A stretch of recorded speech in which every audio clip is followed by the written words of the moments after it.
안녕하세요, 제이제입니다.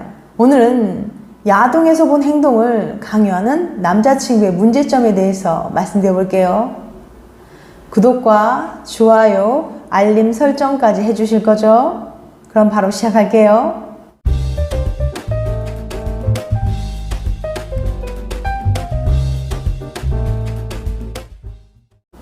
오늘은 22살 대학생 소희님의 상담 이메일 내용을 소개해 볼게요. 여러분도 함께 고민해 보세요. 저는 22살 대학생입니다. 1살 연상의 남자친구와 사귄 지 1년 정도 됐고요. 그런데 남자친구와 잠자리 문제로 너무 많이 싸워서 이렇게 이메일을 보내게 됐습니다. 저희는 사귄 지 한 달도 안 돼서 첫 관계를 가졌어요. 하고 난 후에 제가 엄청 죄책감을 느꼈죠. 오빠한테 스킨십 진도가 너무 빠른 것 같다. 좀 자제했으면 좋겠다라고 얘기했고 남자친구도 알겠다고 했었어요. 그런데 계속 하자고 조르기 시작했고 몇 번 거절하니 미안해져서 한두 번 더 하기도 했어요. 그런데 실내에서만 한 게 아니에요. 가끔 계단에서도 했고요. 사람 없는 건물에서도 했고 그냥 아무 데서나 하자고 졸라요. 정말 이건 아니다 싶어서 오빠한테 너무 빠른 것 같다. 왜 이렇게 급하냐고 했죠. 오빠랑 일 때문에 엄청 싸웠어요.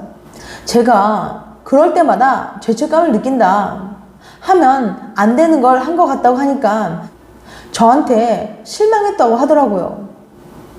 그래도 계속 얘기해서 알겠다고 오빠가 참겠다는 얘기가 나왔죠. 그런데 요즘엔 또 맨날 관계를 원하는 거예요. 거절하는 것도 한두 번이고 계속 싫다고 하는 것도 미안해서 몇 번도 하게 됐어요. 그런데 말입니다. 예전부터 해보고 싶었다면서 야동에서 본 변태적인 걸 자꾸 해달라고 강요하는 거예요. 저는 그게 정말 너무 싫어요. 싫다고 계속 얘기를 했는데도 한 번만 해달라고 해서 계속 거절하는 게 미안해서 몇 번은 해주기도 했어요.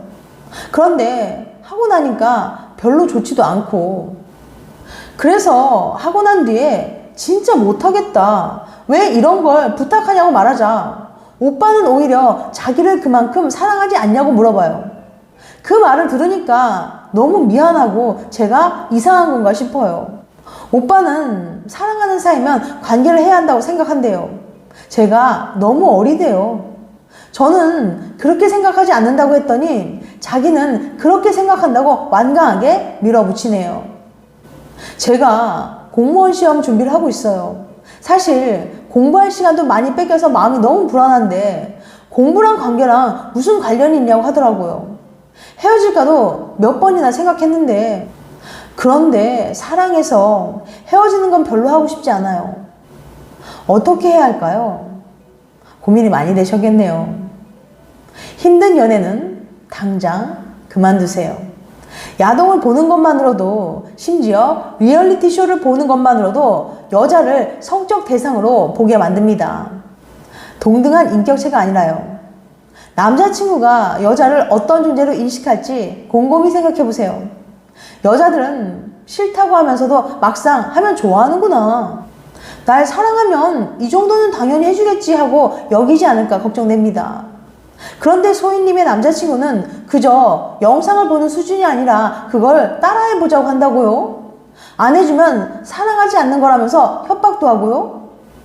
원하지 않는다고 분명한 의사표현을 했음에도 불구하고 사랑을 볼모 삼아 강요하는 건 데이트 폭력이에요. 소희님이 미안할 필요가 전혀 없어요. 특히 남녀 간의 스킨십은 서로 배려해야 하는 것인데 일방적인 요구만 한다니요. 분명 싫다는 의사를 밝혔는데 말이죠. 사랑한다고 계속 받아주기만 하면 계속 아니 점점 더 과한 요구를 해올 테고 결국 소희님만 힘들어질 뿐이에요. 이렇게 힘들고 지친 연애를 계속하면 연애뿐만 아니라 소희님의 삶도 망가지게 됩니다. 불행한 연애를 하면 자기 통제력이 떨어져서 몸과 마음이 둘 다 망가진다는 연구 결과도 있거든요. 자기 통제력이란 상황에 맞게 스스로 행동을 통제하고 의사결정할 수 있는 능력입니다. 하지만 자기 통제력은 한정된 자원이에요. 한번 써버리면 다시 회복하는데 시간이 걸리죠. 힘들고 지친 연애를 하면 자기 통제력을 다 써버리게 되어서 점점 더 참고 견디는 정신력이 남아있지 않게 됩니다. 신체적인 능력은 물론이고 전반적인 사고력까지 감소하게 돼버리는 거죠. 자기 통제력은 인간의 모든 활동에서 꼭 필요한 자원이에요.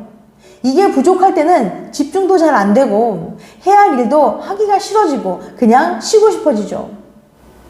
힘들고 지친 연애는 자기 통제력을 갉아먹는 주범이에요. 연애할 때 자기 통제력을 다 써버리면 일도 집중이 안 되고 공부도 안 되고 자기 통제력이 꼭 필요한 영역에서 힘을 발휘할 수가 없게 됩니다. 연애뿐만 아니라 자신의 전반적인 생활이 망가져버리고 마는 거예요. 더 무서운 건 이게 악순환으로 이어진다는 점입니다. 힘든 연애를 하면 자기 통제력이 줄어들고 그래서 다른 일에 집중하지 못하고 더 스트레스가 쌓이고 상대방과 다시 대화를 할 때 이미 자기 통제력이 없어서 대화가 또 싸움으로 번지고 그래서 연애가 더 망가지는 일이 반복되는 거죠. 이 이야기가 소희님의 연애처럼 들리지 않나요? 그러니 소희님을 힘들게 하는 남자친구와의 연애 제발 다시 한번 생각해 보세요. 혼자 힘들고 지치고 그러다 또 혼자 용서하고 이런 과정이 반복되다 보면 절대 긍정적인 미래를 꿈꿀 수 없습니다. 당장은 힘들고 아프겠지만 현명한 선택을 통해 행복한 삶을 되찾으시길 진심으로 바랍니다. 대체 누구를 위한 잠자리인가요? 서로의 행복을 위해서 단지 잠자리를 많이 하는 것보다는 더 중요한 게 있어요. 바로 관계할 때 상대가 나를 충분히 존중하고 아껴주는 거죠. 그래야 연애 만족도는 물론 잠자리 만족도도 올라가거든요.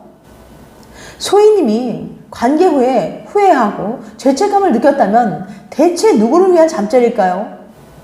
지금처럼 억지로 하는 잠자리가 반복된다면 소희님의 연애는 결코 행복할 수 없습니다.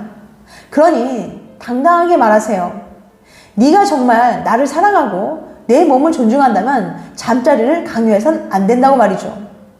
소희님이 원하지 않는 관계는 두 사람 모두에게 절대 이롭지 않습니다. 소희님의 남자친구는 상대방을 낮춰보며 자신의 욕구를 강압적으로 주장하는 말을 하고 있어요. 문제는 소희님이 이런 성적 관계를 허락하지 않았는데도 계속 한다는 거예요. 남자친구분은 자신의 욕구 해소에만 몰두한 나머지 소희님의 감정과 마음 상태를 전혀 알아주지 못하고 있습니다. 이것은 연인을 대하는 태도로 옳지 않아요. 저는 소희님의 몸과 마음을 더 크게 다치기 전에 이 관계를 끝냈으면 좋겠습니다. 혹시라도 현재 연인과 헤어지면 지금보다 더 불행해질 거라고 생각하시나요? 하지만 모든 이별이 나쁘기만 한 건 아니에요. 많은 사람들은 연인과 헤어지면 이별의 과정이 얼마나 힘들지, 그 빈자리가 얼마나 아플지에 대해서만 생각하는 경향이 있거든요. 이건 헤어졌을 때 겪을 이별의 아픔을 실제보다 과장되게 생각하면서 현재 연인과 겪고 있는 문제는 사소한 문제라고 여길 수 있어요. 그래서 이별을 주저할 수밖에 없죠. 그렇지만 힘든 연애를 그만두고 연인과 헤어진 사람들은 삶의 만족도가 대폭 상승했습니다. 이별에 대한 두려움이 연인을 떠나지 못하게 만드는 가장 큰 요인이죠. 하지만 그 두려움을 극복해야 합니다. 이별은 생각만큼 힘들지 않을 거고 그 결과는 예상보다 훨씬 더 좋을 테니까요. 그러니까 소희님, 지금 연애가 너무 힘들다면 이별을 두려워하지 말고 당장 그 관계를 박차고 나오세요. 지금까지 야동에서 본 행동을 강요하는 남자친구의 문제점에 대해서 말씀드렸어요. 다음엔 더 재밌고 유익한 영상을 찾아뵐게요. 끝까지 시청해주셔서 감사합니다. 다음에 또 봬요. 안녕.